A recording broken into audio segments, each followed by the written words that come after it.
Dice un refrán, el enemigo de mi enemigo es mi amigo.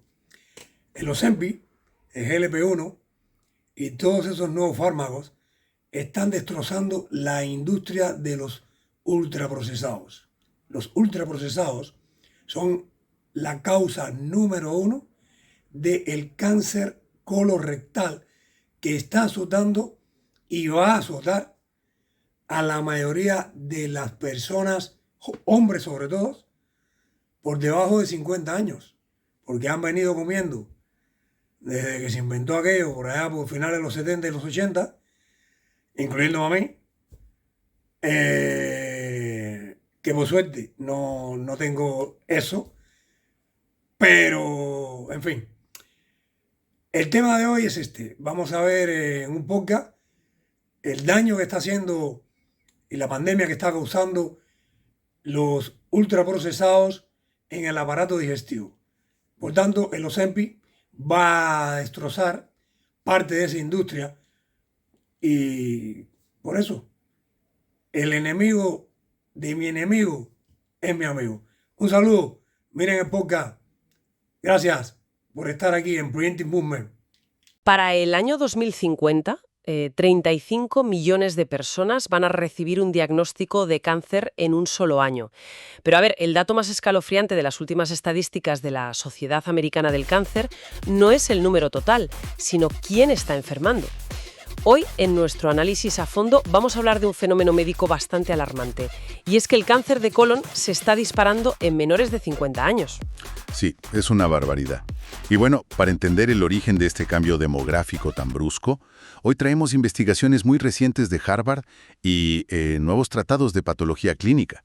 Porque la realidad es que creer que la juventud es un escudo infalible contra esta enfermedad es, ignorar por completo lo que está pasando a nivel celular. O sea, es como usar un paraguas de papel en medio de una tormenta, básicamente. Porque lo primero que piensa cualquiera al ver a gente en la treintena o 40 con cáncer es en la mala suerte, en una lotería genética, ¿verdad? Claro, tiene toda la lógica pensarlo. Existe el síndrome de Lynch, por ejemplo, que es heredar una mutación que, por así decirlo, apaga los frenos naturales del cuerpo contra los tumores. Pero a ver, los estudios prospectivos masivos nos dicen otra cosa. Que la genética no es la gran culpable. Exacto. La genética solo explica el 20% de estos casos de aparición temprana. O sea, el otro 80% no tiene ningún tipo de antecedente familiar. Entonces, si no es una bomba de relojería heredada, para esa inmensa mayoría, el culpable tiene que estar en el entorno diario. Y las pruebas apuntan directamente a la despensa, concretamente a los alimentos ultraprocesados.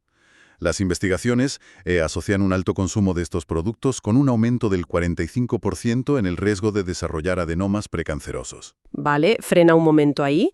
Entiendo que abusar de la bollería industrial o, no sé, las salsas de bote hace ganar peso, pero me cuesta ver el salto tan directo. ¿Cómo ocurre mecánicamente que comerse unas galletas termine provocando una mutación en el colon? Pues ahí está la clave de todo esto, porque los aditivos no son ingredientes inofensivos. Y hablamos sobre todo de los emulsionantes químicos. En la industria se usan para mezclar cosas que normalmente jamás se juntarían, como el agua y el aceite. Sí, para darle esa textura perfecta y duradera a los productos, claro.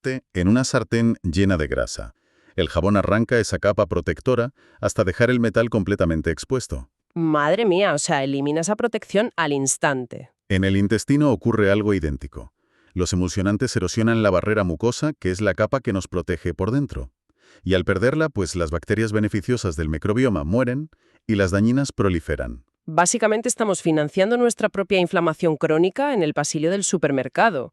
Dejamos el intestino literalmente en carne viva, saboteando los mecanismos de reparación del ADN celular. Literalmente, sí. Al perder esa barrera, las toxinas penetran en la sangre.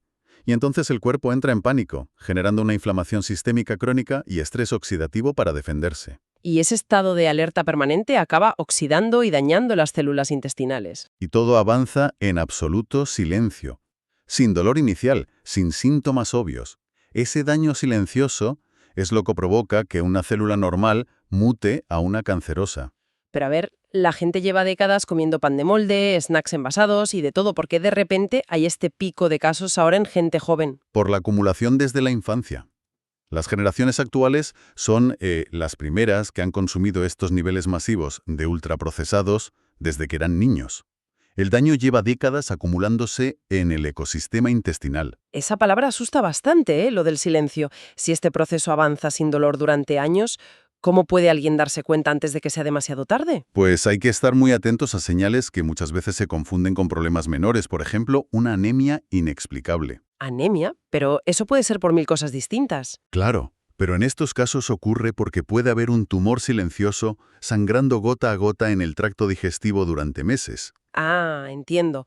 O sea, el cuerpo pierde sangre lentamente por dentro y eso provoca un agotamiento extremo sin ningún motivo aparente. Exactamente. Otras alertas tempranas son el sangrado rectal visible, lo que en clínica llamamos rectorragia, o cambios muy bruscos en el patrón intestinal de un día para otro, sobre todo si van acompañados de dolor abdominal fuerte tipo cólico. Y claro, dado que el daño es silencioso durante tanto tiempo, es vital saber cómo detenerlo. ¿Cuáles son las estrategias de defensa? La primera es la proactividad médica. La detección temprana a partir de los 45 años es fundamental. Las guías clínicas ya lo aconsejan. Y a nivel de hábitos diarios, supongo que la solución no es solo dejar de comprar bollería. No, requiere un cambio estructural. Hay que reducir drásticamente los ultraprocesados y adoptar una dieta mediterránea estricta, basada en alimentos frescos. Y un dato vital es superar los 30 gramos diarios de fibra, para restaurar el microbioma. Claro, porque la fibra no es solo para la digestión, es lo que alimenta a las bacterias buenas del intestino. Eso es. Al alimentarlas con fibra fresca, ellas mismas reparan la barrera mucosa y apagan esa inflamación celular. Qué interesante. O sea, el mayor riesgo oncológico moderno para las nuevas generaciones no es lo que uno hereda en los genes, sino ese ecosistema interno que se destruye bocado a bocado todos los días. Sin lugar a dudas. Y fíjate, esto nos lleva a una reflexión final respaldada por la ciencia reciente. A ver, cuéntame. Hoy en día los investigadores ya están trazando paralelismos muy claros entre el impacto metabólico de los ultraprocesados y el daño de la industria del tabaco de hace décadas. Uf, palabras mayores. Sabiendo esto, la pregunta es, ¿llegará pronto el día en que una simple bolsa de snacks industriales deba llevar advertencias gráficas sobre la destrucción del microbioma y el riesgo de cáncer de colon temprano? Es una pregunta tremenda para dejar resonando. Definitivamente es algo para meditar muy seriamente la próxima vez que hagamos la compra.